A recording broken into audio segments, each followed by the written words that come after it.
Today we're going to talk about 6 ways to improve SQL Server application security. Before we begin, a few housekeeping slides. You've probably seen all of these before, but please make sure to silence all your cell phones. That's just for courtesy to the people around you. If you do need to take a call or something like that, please go out in the hallway. Make sure to explore everything else that PASS has to offer. And I know they've been talking about this in the keynotes in the mornings, but it definitely bears repeating. We've got a lot of great content available to you through PASS, most of it for free. There's user groups available all over the world. There's SQL Saturdays available all over the world. This is all made possible through volunteers. And so if you have a local user group or you have a SQL Saturday available to you, or even if you'd like to contribute to one of the virtual groups, I want to invite all of you to participate in that as well. I've been working with the PASS community now for the past 11 years, and I can honestly say that it has been an experience which has changed the direction of my career completely. So it is definitely well worth your time to do like our tagline says, and connect, learn, and share. My name is Ed Leighton-Dick. I'm the president of a consulting firm in Cedar Rapids, Iowa called Kingfisher Technologies. Data security is one of the primary things that Kingfisher does. I'm also a Microsoft MVP. I'm fortunate enough to have been one of those for the last 4 years. If you have any questions during the talk, please don't hesitate to interrupt me and ask your questions. That won't bother me a bit. If you have any questions afterward, my contact information is in the deck. I also have some business cards up here. Feel free to get a hold of me afterward and ask me any questions that you want regarding this material. I'm happy to help. I'm also fortunate enough to be part of the data security learning pathway this year. I hope you guys have been enjoying those. Today, as I said, we're talking about improving application security in this session. I've also got a session on the pathway tomorrow about SQL Server Audit and how that you can use that to improve the way that you are recording events that happen on your servers, both the good things about SQL Server Audit and some of the pitfalls that you're going to run into if you start using it seriously. So I hope that I will see a number of you at 11 tomorrow for that. And one final note, please don't forget to submit your session evaluations for all of the sessions that you attend throughout Summit. We as speakers definitely appreciate all the feedback that you give us.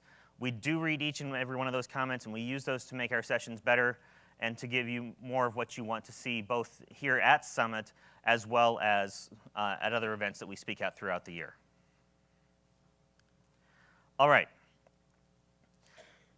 Today, we're going to talk about 6 different, I guess, large areas that if you follow these recommendations, follow these areas, these will help you improve the quality of your applications with regard to data security and data privacy. Both of these have become very hot topic areas. If you went to the keynote this morning, and I hope you did because it was fantastic, you heard all about a lot of the background on that. I'm not going to really spend any time on that this afternoon, but these are the types of recommendations, the types of things that you need to think about as developers, as DBAs, as architects, in order to improve the application security. And really, that's where a lot of the work is going to be. We can do some things from the database perspective as far as the actual permissions on the server. We can do some things as far as the network security, but if the applications are not also solid and are also not well secured, all of the security that we can do as far as firewalls and high-level permissions and network security doesn't really work. We need to be able to secure the entire stack top to bottom, and that's what we're going to talk about today. So just one disclaimer before we begin. This is not prescriptive. There is no such thing currently as prescriptive security. These are going to be goals. These are going to be high-level recommendations, things to think about, things to strive for as ideals. The specific implementations will vary very widely between organizations, between industries, between countries even, just depending on the regulations that you have in place. We also have a very, very substantial amount of what I call technical debt. Those are all of technical debt, for all those who are not familiar with that term, is basically all of the things that you know that you need to fix. That ideas that, you know, this was good 5 years ago when we first wrote this piece of code, but we've got new ideas now. We've got new tools. We've got new methods of doing things. Technical debt is that long list of things that you'd really like to do something about but haven't gotten around to. Security has often been in that bucket. Privacy has definitely been in that bucket. And so that means that the problems are just too large to tackle all at once. Start working on this gradually, little by little. Take the recommendations for what they are. Some of the things are probably not going to be feasible for your company, and that's okay. Pick and choose the ones that are most important, pick and choose the ones that will work best, and gradually work toward a much better solution. Okay? With that in mind, let's go ahead and begin with our first area, and that is privacy. How many of you are familiar with the GDPR? Many. Good. I did a session here a year ago and asked that same question, and I think I got 3 hands. This is a dramatic change over the last year. How many of you guys have heard of CAPCA or the CCPA? Okay. For those of you who aren't familiar, how many of you are in the US? Many. Okay. How many of you have customers or clients that are in the state of California? All of you need to get familiar with the CCPA. Everybody that just raised their hand. And you need to do it fast. The CCPA takes effect on January 1st. It's basically a GDPR-style requirement. If you are not ready, your business could have some problems complying with this. Not every business is going to be required to work with CAPCA. However, many businesses are. You need to find out. You need to get familiar with that regulation. So that brings up the question. We've got all these new privacy regulations. Many of us also have security things that we need to comply with. Sometimes it may be regulatory. So some sort of federal regulation, like in the US, it might be HIPAA. For healthcare, it might be Sarbanes-Oxley. It could be a federal regulation like FISMA, like FedRAMP. There's a very long list of possible regulations you might need to comply with. Sometimes you have a contractual obligation towards security. Some examples might be NIST, ISO 27000, SOC 2, SOC 3. Again, there's a very long list of possibilities, but regardless of the reason, you probably have some sort of security framework you need to consider. In some cases, it might seem like these are contradictory, but actually privacy and security generally go fairly well hand in hand. Generally, what helps you with regards to privacy will help you with regards to security, and vice versa. So it makes sense to always consider both types of regulations. This is going to get complicated, but it really makes a difference. You need to consider both types of requirements when you're building new applications, when you're modifying existing applications. Because what it comes down to is that when you're talking about compliance for either privacy or security purposes, you're talking about mitigating risk. In this case, risk to the business. To the business, a privacy or a security risk should really be no different than something like the risk of a fire, the risk of an earthquake, the risk of a tornado. Any other risk or even risk of theft, any other kind of theft. Any kind of risk requires mitigation, it requires prevention when it's possible, and it will require the involvement of pretty much everybody in your organization, from the CEO and the board members even, all the way down to the lowest level people in your organization. One key thing to remember on this, especially when you're talking about privacy, is to always build with privacy in mind, regardless of what you're doing. Do this from day one. This is something that we have talked about just a little bit. It's something that for years we have said, oh yeah, we should really do that. However, both the GDPR and CAPCA have it written into the regulation that this is their assumption from the start.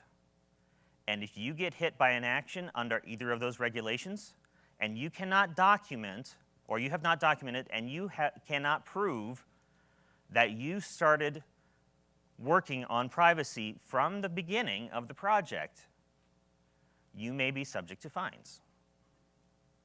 That is something that is an important piece of both of those pieces of legislation.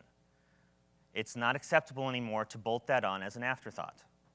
You need to really be planning for that and building it into anything that you do. They want to see that. They want to know that you're taking this issue seriously, and that you are making this a first-class requirement of your applications. If you're buying a system instead of building, the same thing applies. When you're searching for that system, make sure that you are considering privacy. Make sure that you are asking that vendor what their approach to privacy is. And if they can't tell you, that should be a red flag.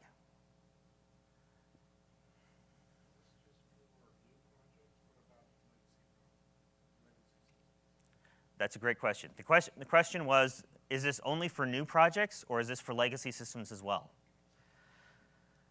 Legacy systems are much harder. It's much harder to add on because in many cases, some of these systems have been around for 5, 10, sometimes 20, 30 years or longer. I've been in organizations that are still using systems where the basis of it was built back in the 1950s or 1960s. Back then, they didn't consider anything like this. It was not even a consideration. We didn't have connected systems, let alone the internet or anything along those lines. We certainly didn't have to worry about data privacy or security. They were more concerned about whether a date would fit into a 6-character field or not. When you are working with a legacy product, you need to, and you're working on an enhancement, definitely consider privacy. You need to be thinking about it then, and how can you build privacy into the piece that you're building? Gradually work it out, or build it outwards, and create some projects specifically to work on data privacy. The regulations are not absolute. They understand that there's going to be a process. And in many cases, and this has not necessarily been proven in court yet, but in many cases, the information that we're getting suggests that there will be allowances for best effort, and there will be allowances for things like a legacy system that has been around for many years that you have not had an opportunity yet to modify. But just keep it in mind and start working toward it. Okay? Permissions.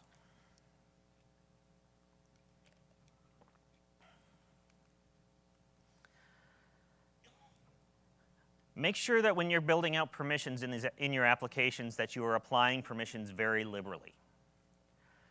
It's been very common practice for many years, and this is bad habits, okay? It's all bad habits, really coming back to the early days of SQL Server, SQL Server 7, SQL Server 2000, even before that, when we really didn't have a permissions model. We got into some habits of we're always going to set something to DB owner. We're always going to set the permissions to DB data reader, DB data writer, even sysadmin. I've seen a lot of people moving away from sysadmin in recent years, but there's still a lot of companies that will use either DB owner account or something that has some very broad fixed permission sets like DB data reader, DB data writer. And these really are bad habits. We need to move away from that if we're going to seriously consider privacy and security. So apply the principle of least privilege.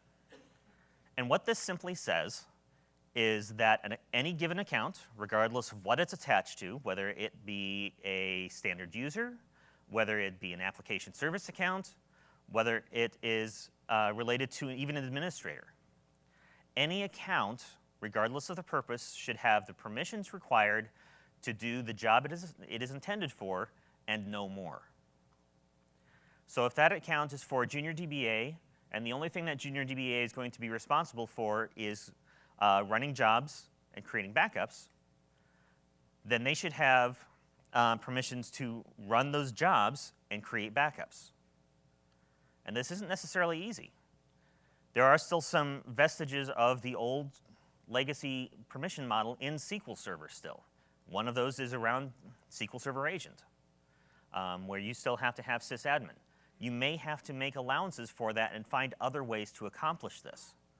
But just in general, the best practice says that we really should not be using those super user accounts at all.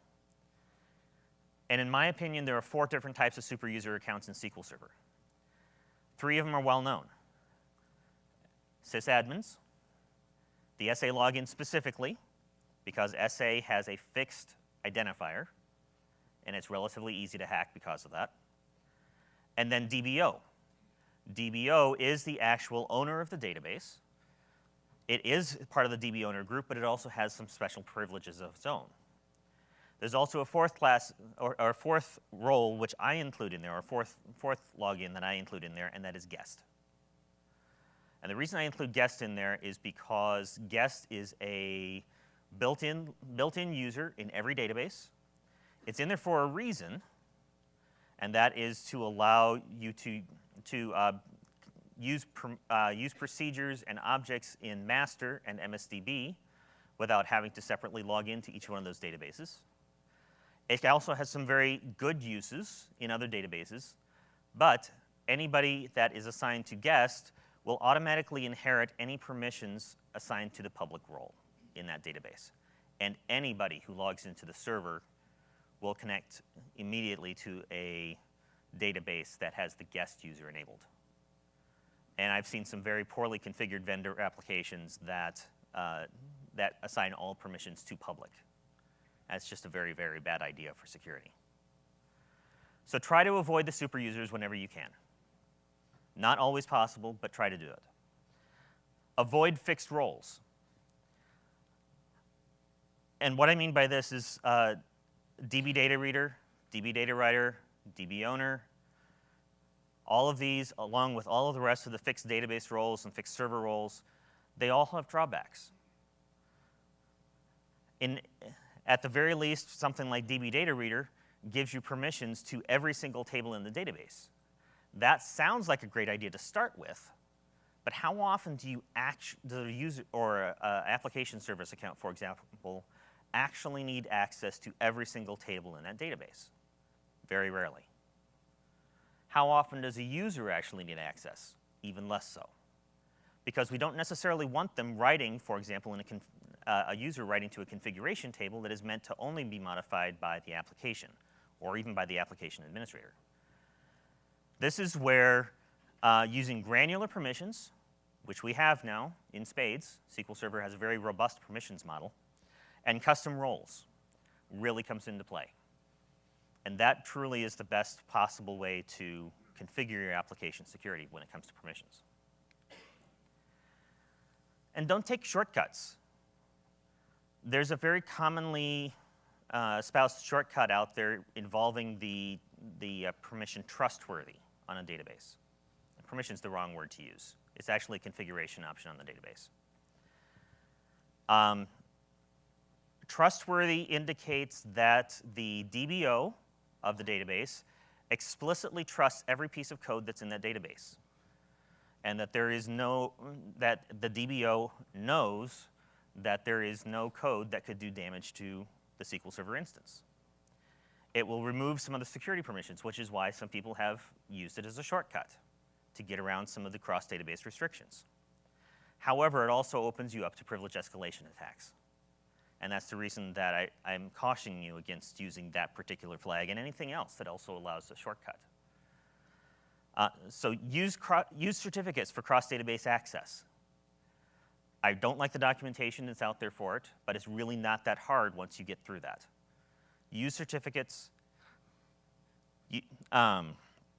When you're creating linked servers, don't just drop straight down to the bottom and use that last option that says always use that certain username and password to log into the linked server.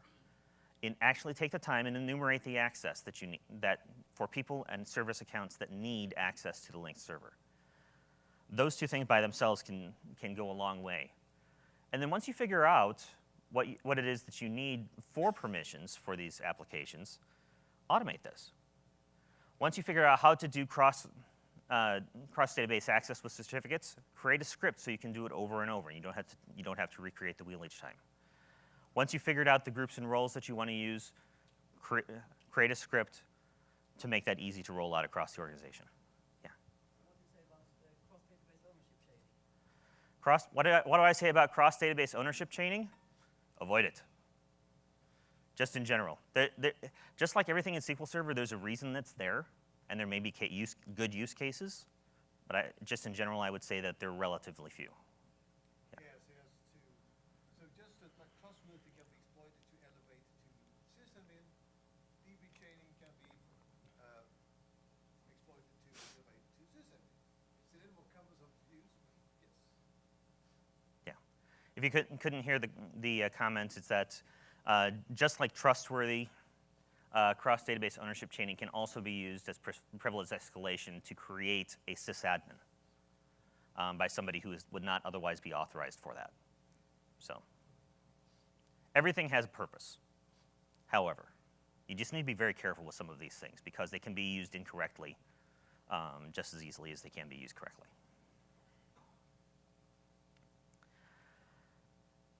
And make sure that when you're setting up permissions and using permissions that you are doing it everywhere. And this is something that that is often not followed. Because when you are working on an application in the development system, you need to be able to be flexible, right? You don't want to have to deal a lot with the permissions and slow down your development process. You want to be able to try things. You want to be able to create objects quickly. I get it, I was a developer. But that also opens up a couple things. Number one, whether we should or not, many of us use production data in that development environment.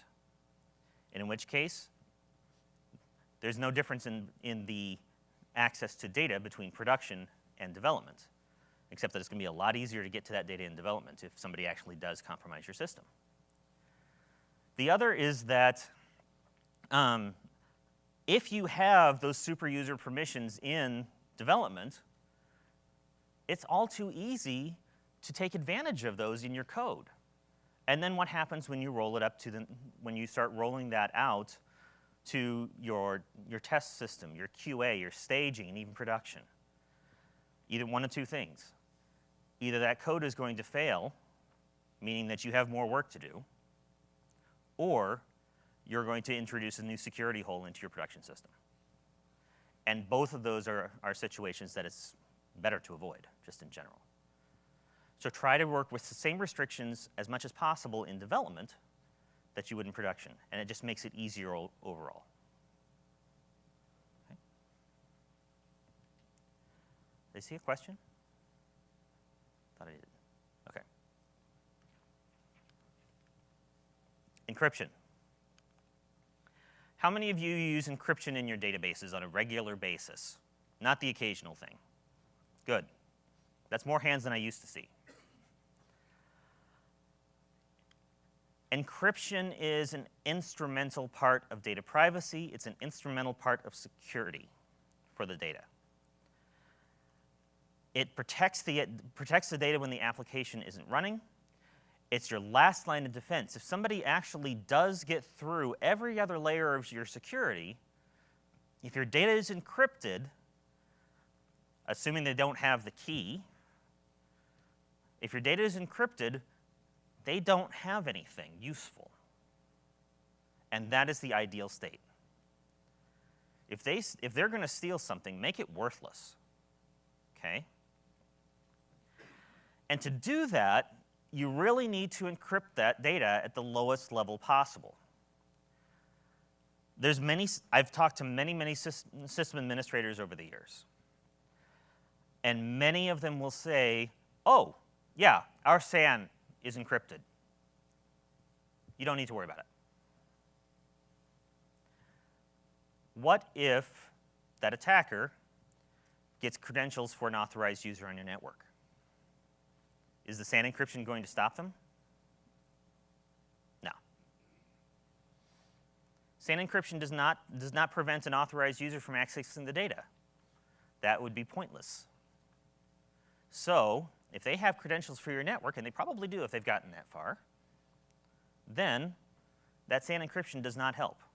It helps from that disk being pulled out of the drive and taken and decrypted somewhere or accessed somewhere else, but it doesn't help you actually on that data. So what you want to do is you want to get that encryption back as far as possible. SAN encryption is good. Transparent data encryption is better for that purpose. Backup encryption is better for that purpose because now that actual data file itself is encrypted, or that backup file. And if any of you have ever opened up a SQL Server data file actually in your normal code editor, your text editor, you can read the data unless it's encrypted. You can do that. If you have a hex editor handy, you can actually read even the integer values and your decimal values. They're just in binary. So we want to make sure that we're encrypting that data with transparent data encryption to prevent somebody from just grabbing the data file and reading it somewhere else. Even better, for any personally identifiable information, encrypt it actually in that column. And then even if they do have that authorized user within SQL Server, chances are they probably won't have the authorized user to be able to read that file. And multiple layers of encryption are not bad. What's the one thing that having multiple layers of encryption stops? Deduplication. This is one of those judgment calls that you may have somebody higher up in the chain make. But if you encrypt your data, they won't be able to deduplicate it, and it will cost more in terms of storage. What's the data worth in that database? In some cases, it may not be worth much. It may be very low-level data, just some logging data or something that doesn't have any intrinsic value to it. In which case, fine. It might not be worth it. But if it contains any personally identifiable information, anything that could be trade secret information, any of these protected classes of data, then it's probably worth caring for that by adding the encryption and using up a little bit more storage. In the grand scheme of things, it's not that expensive. So just real quick, we have several different types of encryption within SQL Server that you can take advantage of. Within the column, for things where you do not need to decrypt the data again, such as passwords, we have hashes. For everything else, we have symmetric keys, asymmetric keys, and certificates. The most common pattern here is to use, for reversible encryption, a symmetric key that is itself encrypted by a certificate. That's a very, very common pattern throughout the industry, not only for SQL Server, but for other things as well. Microsoft actually uses that for many, many operations within SQL Server. For hashes, make sure that you don't just hash the value just straight up. There's a technique called salting. Some other related techniques called called spice or called pepper. There's a number of different names. I think they came up with one for pretty much every spice out there. They all involve adding another value, one or more additional values, to that value that you're trying to hash in order to make it so that it's much harder to guess. Because a hash, by its very nature, can be duplicated, and therefore we can create what's called a rainbow table from it. And that rainbow table allows them to basically brute force a hash and figure out what it is that value is, because you can recreate that value. The more things you add to the value that you're trying to encrypt, the less likely it is that is going to be in a rainbow table, and they're probably not going to be able to figure it out. And for that matter, make it even harder. Hashing it multiple times makes it even less likely that they're going to be able to figure out the original value. So you hash it, or sorry, you salt it, you hash it. Salt it, hash it, salt it, hash it. A lot of people say do it at least 3 times. Some Defense Department standards used to say 7 times. I think it's even higher than that now. It doesn't take long. Hashes are very, very fast. So you just want to make it as hard for somebody to guess your pattern as possible. If you're looking at in-column encryption, you might consider the new always encrypted. This is a new type of in-column encryption. It started out in SQL Server 2016. As of 2016 Service Pack 1, it was available for all editions of SQL Server.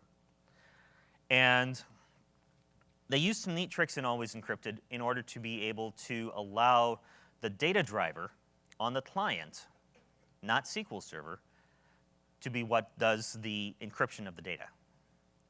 Therefore, SQL Server, if you configure this as intended, never has all of the keys.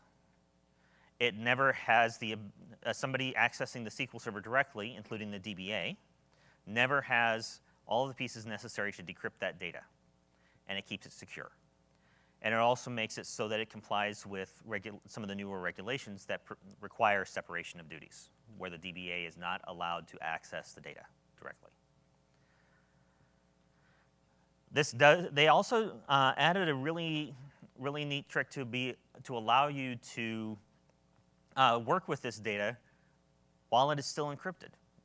It's in a limited fashion, but in the original version in SQL Server 2016, you were able to actually search for data using equality conditions while it's still encrypted.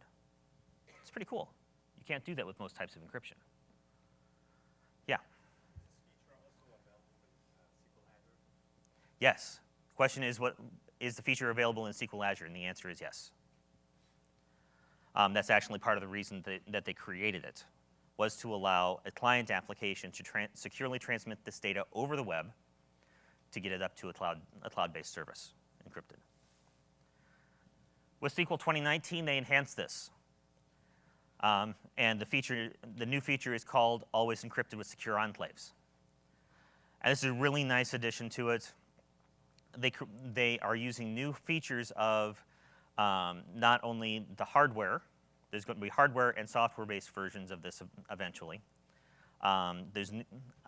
They're creating an encrypted area within the process space of SQL Server. It's completely a black box.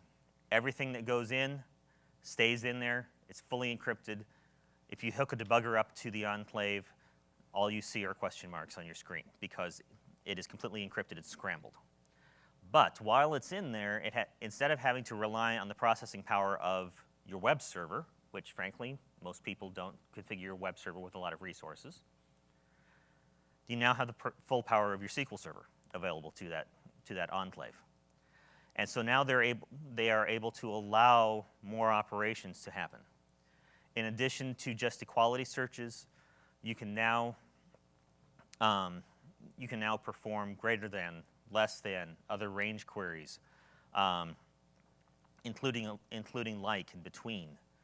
You can do index creation and maintenance, all within the enclave. It's pretty cool. Yeah. So while the data is encrypted, I can still operate against it? Correct. I can still get data really back? Yes.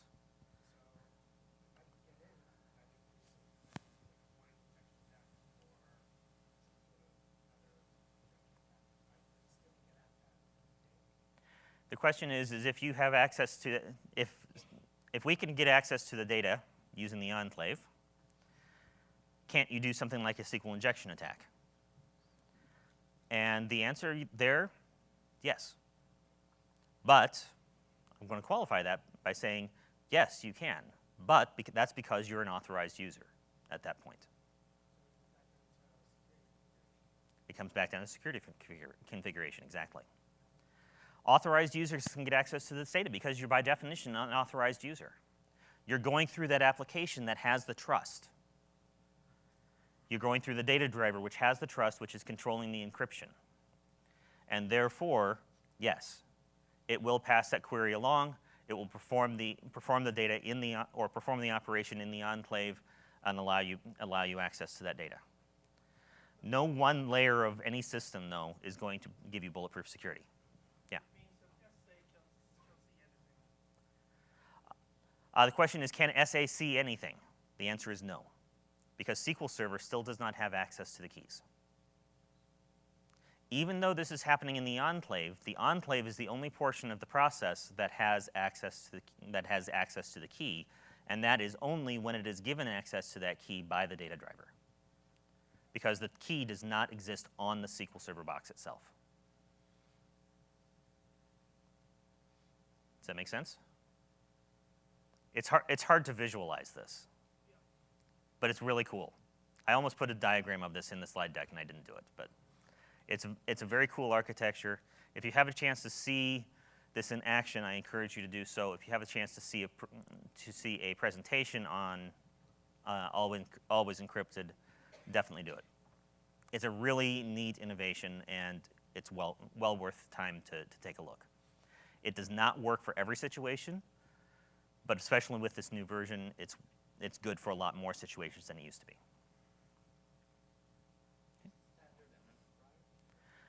The question is this standard and enterprise? And the answer is yes. That was one thing that was announced earlier this week. Okay, SQL Server Encryption. TDE and backup. I already talked about this to some extent. TDE especially, transparent data encryption, has gotten kind of a bad rep over the years. There's a lot of people that criticized it because it could not do everything. It was never meant to, though.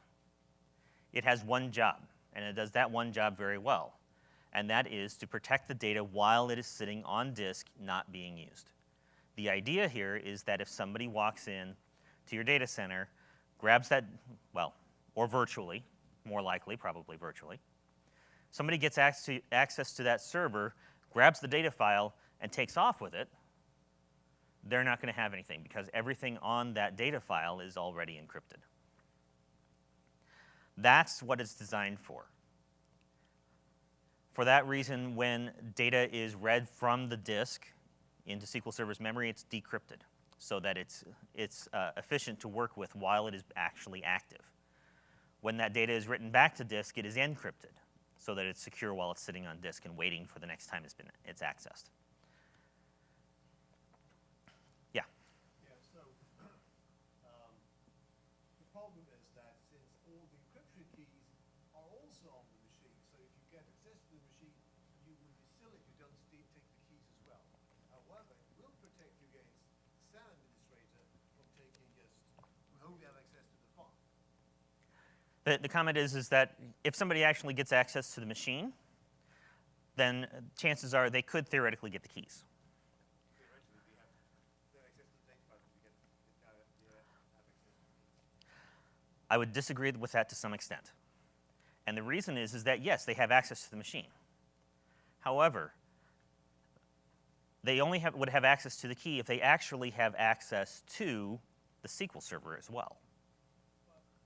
Because as soon as you turn on transparent data encryption for one database, it encrypts certain portions of the SQL Server, the other SQL Server databases, the critical ones, including TempDB. The keys are always encrypted by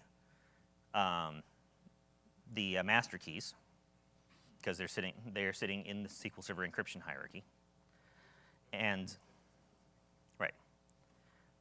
And the thing is that if somebody is going, the idea again is to prevent a grab and go. Somebody going in, grabbing the data files and leaving. That is, if they actually get access to the SQL Server, transparent data encryption isn't going to help you. It's like the SAN encryption, because they are an authorized user, and an authorized user has access to that data. That's what it comes down to.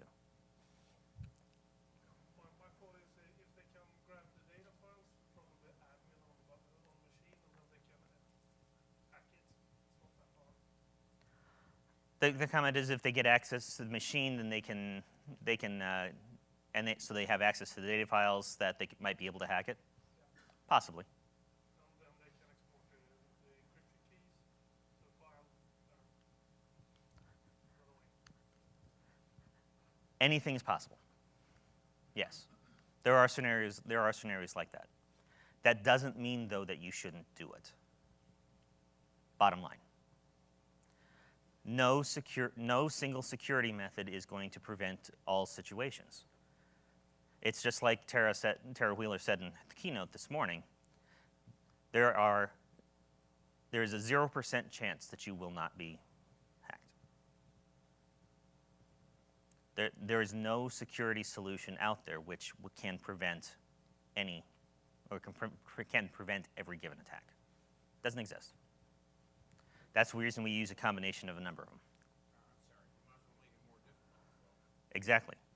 The idea, they just said, the idea is to make this as difficult as possible, because most hackers are not interested in sticking around. They want to get in, get what they want, and get out. So, connections. Along those same lines, there's two different methods you can use to secure the connections between SQL servers. And the reason we want to do this is to prevent what's called a man-in-the-middle attack. It used to be very, very common on the internet, and still can be if you don't use encrypted connection, for somebody to insert themselves using a proxy of some sort in between the intended client and the intended server. Used to be very, very easy. People still do it all the time. When you are using an encrypted connection, it makes it that much harder. Is this impossible? No, nothing's impossible. There have been some documented cases, but it makes it much harder. There have been now documented cases of people being on the internal networks and launching man-in-the-middle attacks against SQL Server TDS connections. And so a lot of professionals are now recommending that you use SSL or TDS, more specifically because TDS is the newer protocol. Most SSL variants have been compromised, at least in theory. So you want to use at least TLS 1.2 when possible. It's not always, just depending on the application, depending on the drivers, depending on the version of SQL Server you have. But when possible, use at least TLS 1.2. It's the newer version of SSL. The other option is to use a VPN connection, also known as IPsec.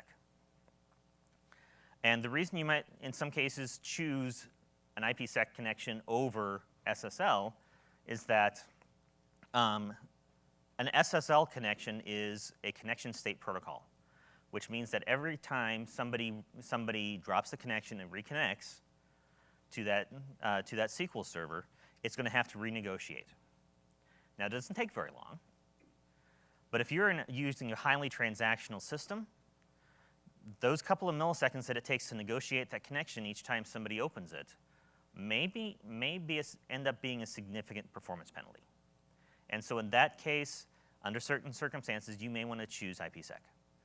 That's just a judgment call, and it's something that you need to decide in conjunction.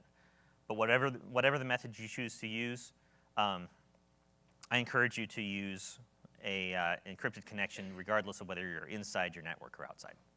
Did I see a question over on the left? Okay. Tokenization. Tokenization isn't something we talk about a lot in terms of SQL Server. There's not a built-in way to do this, but as application developers, it's another tool you can use in your toolbox to help improve the general security and privacy of a system. And what it involves is just substituting one thing for another. We typically call that a symbol. And this symbol should have no true meaning. So instead of, for example, the name Ed, maybe we replace that with 42. 42 by itself probably doesn't mean a whole lot. But you can create a lookup table and say 42 is Ed. Now, you need to make sure you secure that lookup table. Otherwise, it's not very good for security purposes. And this is not exactly what you would call extremely robust security. However, in some cases, it can be a good solution to help along the way with improving the data privacy and data security of your application.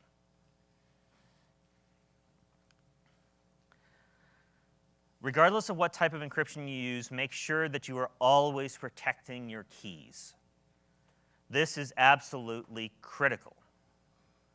There have been a number of documented attacks in which, and there's some, including some very high-profile ones, in which the attackers found a directory out on the network called something very obscure like keys.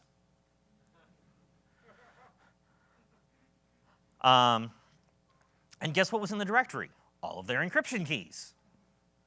And if you don't, especially if you don't have those encryption keys themselves encrypted with some sort of a strong password, now you just gave away the keys to the kingdom. You might as well not have used encryption at all. So make sure that you are always protecting your keys as well as you would want to protect anything else that is a valuable secret. Back up every single key that you have every single time that you change it.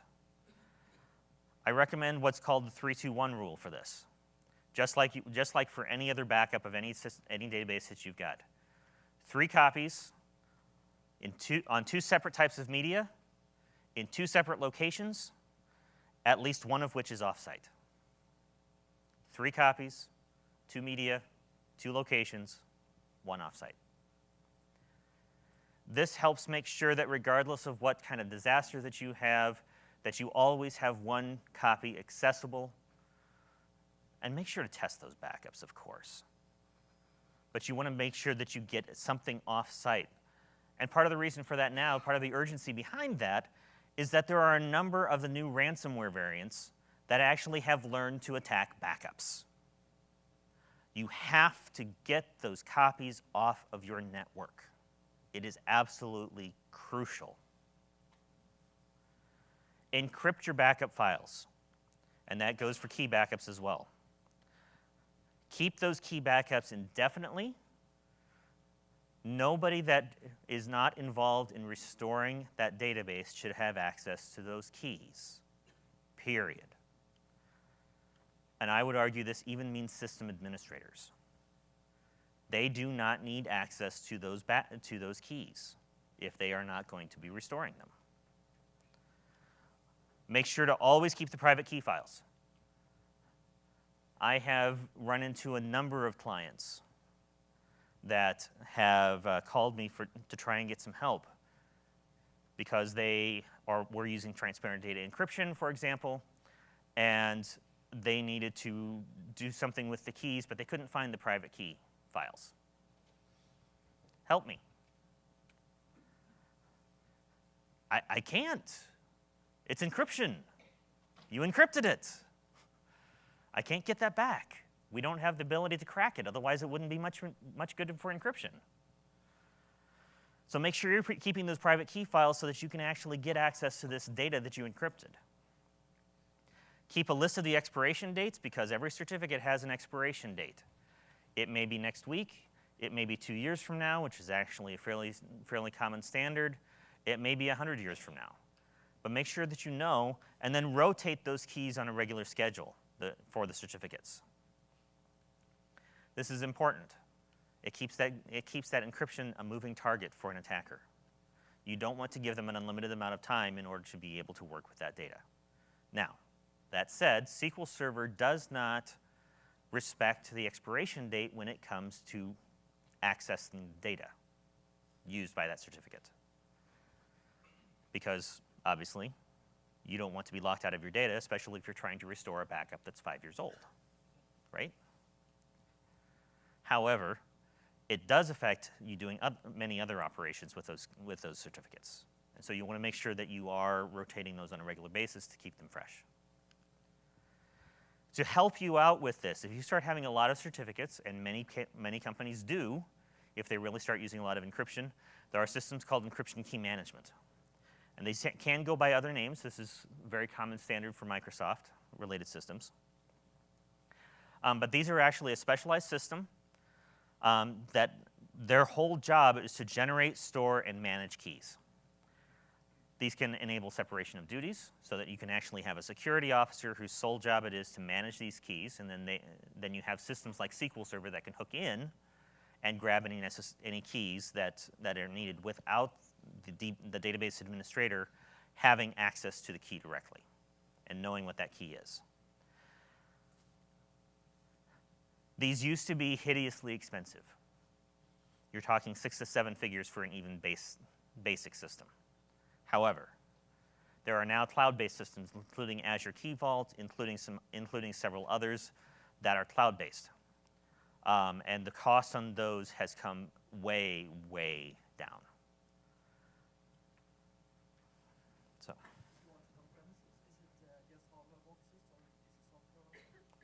The question is, if you want encryption key management on premises, is it only a hardware option or are there software options available? The only ones that I know of on premises are hardware-based. I'm not saying that there couldn't be one out there that I'm not aware of, but those are the only ones that I know of. So. And here's one more reason to make sure that you're protecting your keys. Developers, you're not safe anymore. It used to be that, okay, developers weren't thought to have a lot of very unique information because you don't deal with PII except for like maybe when you have production data in your development database or something like that. But hackers have come to realize that developers, among others, hold a crucial spot in the chain of the lifecycle of data. You guys, in many cases, have access to the keys. There are developers that have included those keys in GitHub repositories, as well as other secrets. There are cases where code signing keys have been stolen and used to create malware. Hackers will go after these keys. They will come after you. They will come after your email and try and get access, and your target's of phishing attacks now. So make sure that you are familiar with these types of supply chain attacks and supply chain malware, and do what you can to defend against them. Okay, sensitive data. Sensitive data is not necessarily equivalent to PII, although PII is certainly a part of that. Anything that is confidential to your company, to your industry, should be considered to be sensitive data. For manufacturing, this is trade secrets.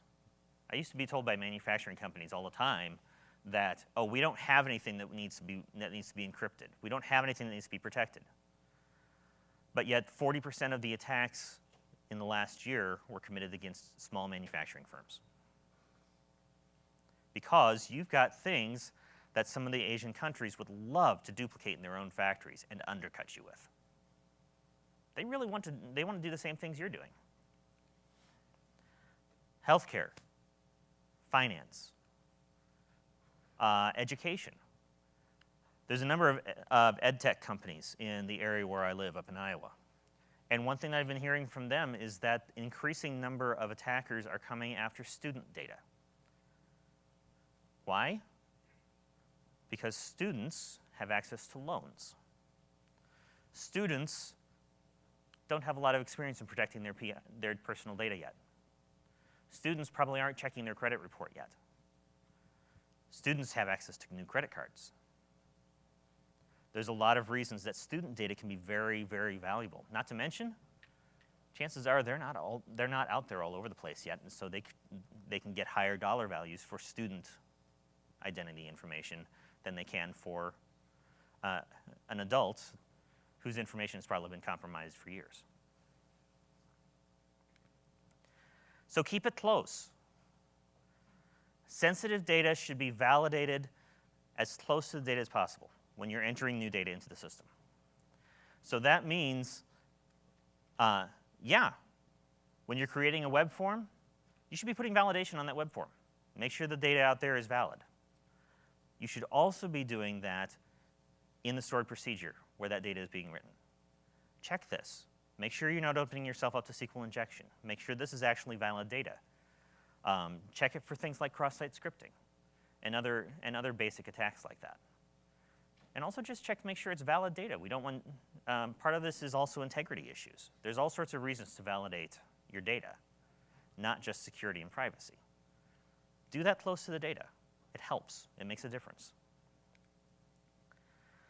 Start thinking about data governance in your organizations. How many of you have data governance policies in place in your companies? Okay. That number gets a little bit higher every time I talk to a group, which is good. Data governance is important. However, traditionally, it has been used primarily for business intelligence purposes. We're going to see what we have so we know what reports we can build. We're going to make sure that data is consistent so we can build reports better.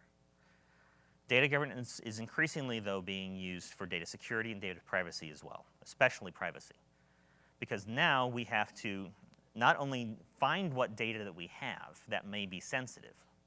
Because of some of the regulations with GDPR and CCPA, you have to be able to produce a list of the data that you have on any one person, and it better be comprehensive. Once you know what pieces of data you have that might be sensitive, then you need to do what's called data classification, and you need to actually label those. And you need to be able to keep track of that and keep that up to date. This is increasingly important, especially under these new regulations. Microsoft actually has a tool out there called Data Discovery and Classification. And it's available both in Azure, for Azure-based databases, as well as in Management Studio. Take advantage of it. If you need something more robust than that, there are third-party solutions available. Once you know what sensitive data you have, now the next thing you need to do is start working to minimize the exposure of your company to the sensitive data. And that means if you don't crucially need that social security number in 12 places in your database, find a way to reduce that to 1 or 2. Stop the data duplication. Stop the sprawl in order to make it easier to protect those critical pieces of data and make it easier for you to manage your databases.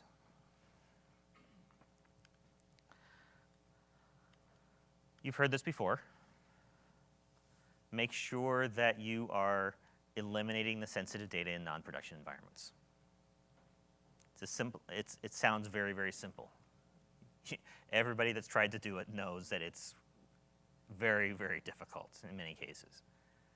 Luckily, it's gotten easier. We used to have to write all the scripts ourselves, which was an onerous task, to say the least. I actually tried it. It was terrible. But now there's data generation tools out there. There are tools which allow you to quickly and efficiently copy a database. There's specialized hardware pieces that will help you with this effort. It makes sense to start looking toward how you can reduce the exposure of your company to having not production data in that non-production environment. One suggestion that Brian Kelly made in his learning pathway session yesterday was, unless you have a very specific need for exactly accurate production data, for example, for scale or something like that, maybe just consider creating a data set that encompasses all the possible types of problems that could occur, all the situations you're going to run into. Don't worry about having 10 million rows in your database. If 1,000 rows will cover all of the scenarios you've run into, the things that could cause problems for your application, build 1,000. Don't worry about something that's a gigantic data set if you don't necessarily need it. It makes it easier to work with. You mean if our system never had performance problems, we can do this? Yes, if the system that's never had performance problems. Not that it exists in all cases, but maybe it's good enough for development. You never know. Or maybe have one copy in staging that is used, that's a massive set. But on your desktop, work with a very small set that covers all of your test cases. There's a number of different ways to consider doing it. The main idea, though, is stop using production data, because that, unless you lock that down as much as production, that opens you up to a security hole. Plain and simple. Question is, what do I say about masking production data? I'm sorry? Oh, for testing? Absolutely. Yeah. It's better to generate new data that accurately represents what your production data would look like. That's the best of all possible worlds. But if you can't do that, the next best thing is to start masking it. The next best thing after that is to generate a small data set. Brian actually had a whole section on that, and I would encourage you to go back and to watch his session, because he did a fantastic job of discussing that and talking about it. But the idea is just to get that production data out of it. It's something that we've been doing for many years, and it's pretty much outlived its usefulness. We need to find a better way to do this. Separation of duties has become a big topic. The idea here is that separate functions should require separate accounts. Now, if you're an administrator and you have 27 different functions, that doesn't mean you should have 27 different accounts. That would drive anybody absolutely up the wall. But you probably, as an administrator, need 2 or 3. One for the normal day-to-day operations, the ones that are low risk. Another one for those operations that have a little bit higher risk in one form or another, such as, for example, dropping a database. Because that's always fun in the middle of a day on production, right? And then maybe you even need a third account, something that actually is completely restricted that maybe can access that production data. There's many, many different ways to do this. There's no one right way, but the idea is to segregate off the functions, the low-risk ones from the higher-risk ones, to make it that much harder to get to those things that can cause damage. Perfect example is encryption, where under a lot of regulations, the developer should have certain access to be able to encrypt and decrypt the data, but really, you shouldn't have access to production data, right? We just talked about that.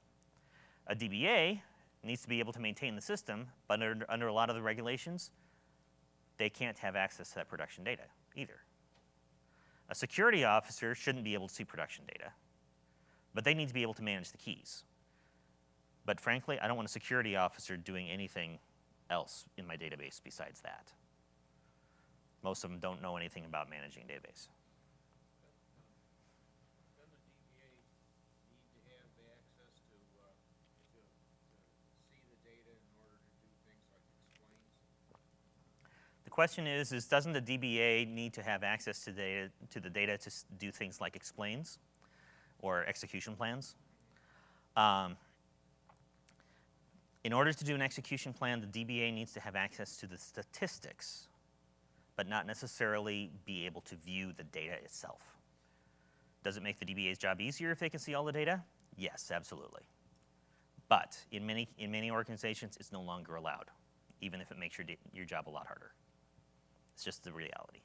I mean, we're getting pushback on that by our regulators. But, About whether you have access to the production data? exactly. Yeah. Yeah, his comment was that he's getting pushback on that by the regulators. And unfortunately, it's very, very becoming more and more common because it's an absolute requirement of the law. Isn't the only way to achieve this just always encrypted? Isn't that the only way to achieve this segregation? The comment was, isn't always encrypted the only way to achieve the segregation? The answer is no. The way to do this is, and I don't want to get off into a long tangent, but you can also accomplish separation of duties by creating a custom server role and assigning it control server instead of using sysadmin. And just lock that sysadmin account away. Give the DBAs these roles that have control server because unlike sysadmin, you can deny permissions to select from the tables that contain the sensitive data, to a role that has control server. Sysadmin will ignore any deny. Control server will not. Okay, moving on. Secure coding.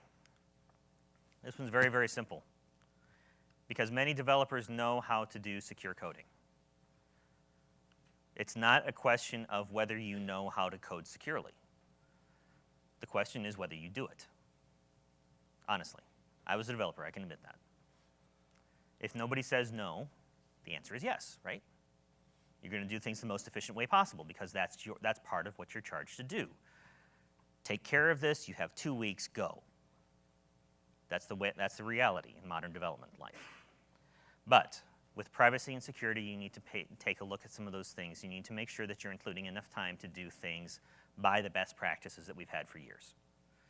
So make sure to pay attention to your procedure and function construction. Eliminate things like SQL injection as much as possible. Minimize direct queries from the application. And yes, in some cases, that can include direct queries generated by an ORM such as Entity Framework or in Hibernate or any of the others that are out there. Sometimes you need to go back and you need to revise that to force that ORM to use a stored procedure. It's a more secure construct than a direct query. Avoid dynamic SQL. Just like anything else, there's a reason for dynamic SQL, there's a time and a place, but if you're going to use it in an application that needs to be secure and or private, you need to make sure you're doing this the right way, and again, not opening yourself up to SQL injection attacks. And then use HTTP encoding and other methods to also help minimize the risks from an attacker going directly after your application. All of these things are very common. You know this. Please make sure you do them.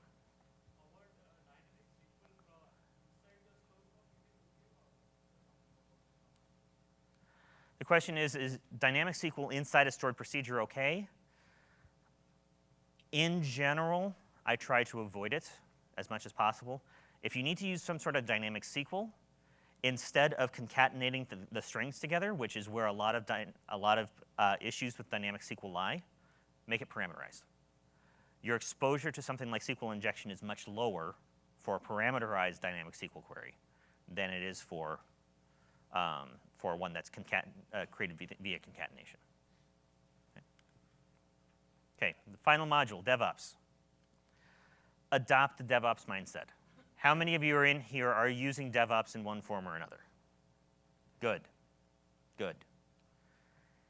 It will help not only for efficiency, not only for protection of your pipeline, but also for security and privacy because it enforces some best practices.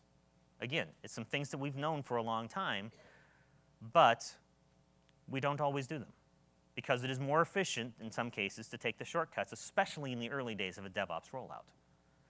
It can be painful to get started with DevOps. Anybody that's been in there in the early days will tell you that because you're having to change all of your habits. Once you get it, it can be a lot easier, but it can be painful to start with. And make sure if your company has adopted DevOps that you include the database in that. Not every company does. But the database code is part of your application code. It works better if you're including it from start to finish. We'll talk more about that in just a moment. Developers, sorry, but if you're using DevOps, give up your access to production systems. This is another thing that is not always followed even by companies that are adopting DevOps. But that's really the only way to make sure that there aren't any issues in production caused by a mistake.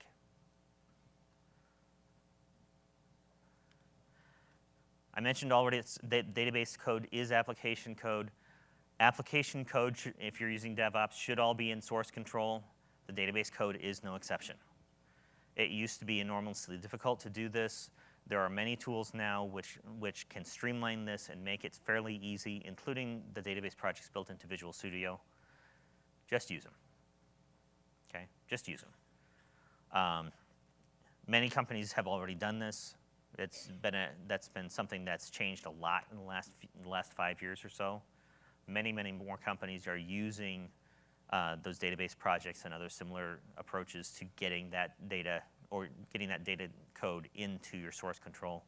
But if you haven't already, start moving that direction. Look at it. Find the approach that makes sense for your company. Make sure you're testing for security.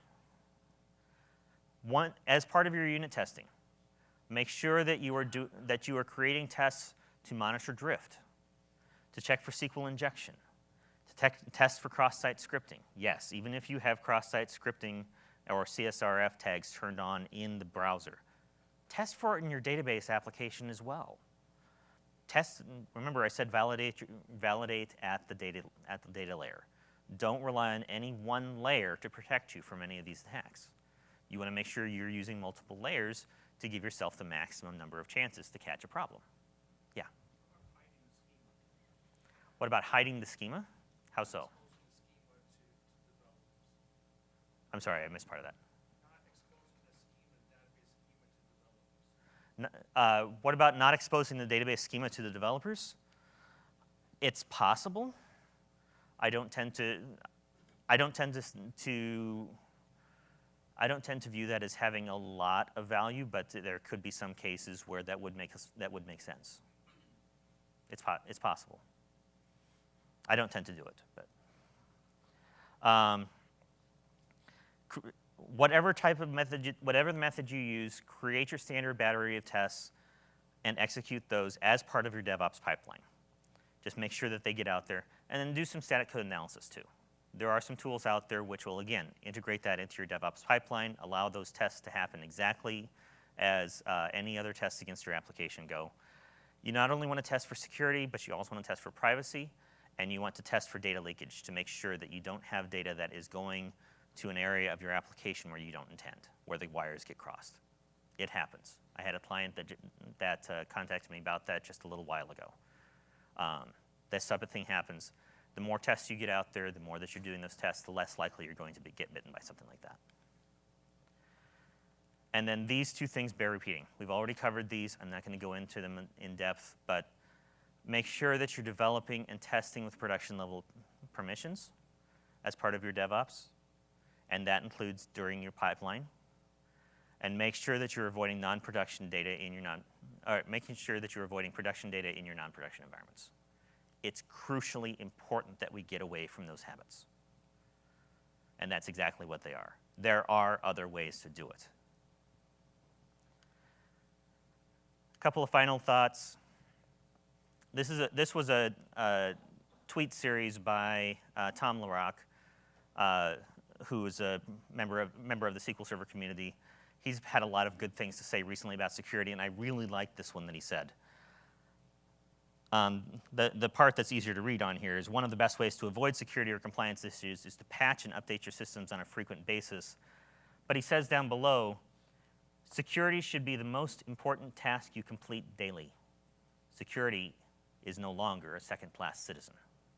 I completely agree with that. Adding security and privacy will be evolutionary changes. It will not be quick. It will not be easy. You may get pushback. In the end, though, it's going to be worth it, and it's going to be mandatory.